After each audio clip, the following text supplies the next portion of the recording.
I'd been sitting on this idea of community and bonds that came through, I guess, watching wars unfold in other countries and also watching the pandemic as well and how we Mm. behaved during the pandemic. And I think part of that when I was overseas is watching fathers and sons interact and how they grapple with a war in their own backyard.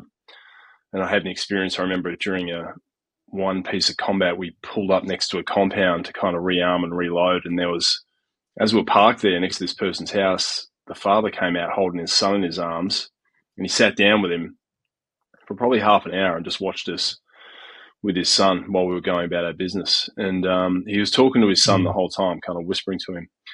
And I just remember thinking, what's he saying? What does he worry about? What's it like having a foreign army parked in your backyard? It was a really surreal experience. So I thought about that. I'm like, what if you brought that kind of war home to Australia? How would you behave as a Mm. parent? How would you keep your humanity? How would you protect your kids as well as try and defend what's important to you?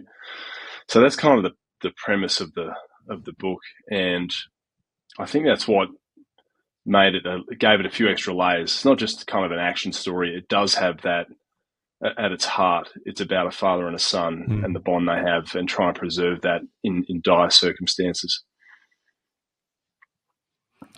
And so the process to write this book, I mean, I remember you declaring online that you're going to start and you are going to help us sort of take a view into what that process is going to be like. I mean, it all is probably over romanticized now, given it's out now that we're doing conversations about it and we're spreading the word. What's that process like, and who's involved? Yeah, it's difficult because it's much more horsepower than nonfiction. Nonfiction, you're just taking what's already happened and you're basically carving out a narrative Mm. arc and figuring out what to exclude. But with this, everything's getting built from the ground up. Your characters, the world, the antagonists, the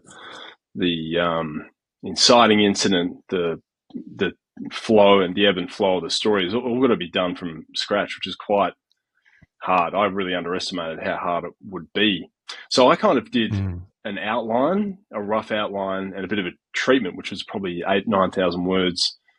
I gave that to Alex. He read it and goes, and he then used that story. He goes, "This is good." He then used that to pitch it to his acquiring team at Pan Macmillan. They're like, "Okay, if we think there's room in the market for a book like this, let's go ahead." And so from Yep. that point on, I started the manuscript in an app called Scrivener, which has a pretty cool word count function in it. You kind of reverse engineer your daily word count you need to deliver your manuscript on time. And that's all I was doing as I, Mm-hmm. as I went along. I just like take shots of the manuscript and the word count meter as I was ticking it upwards. And that was good for me. It was actually keeping me accountable at the same time, and people would occasionally cheer you on.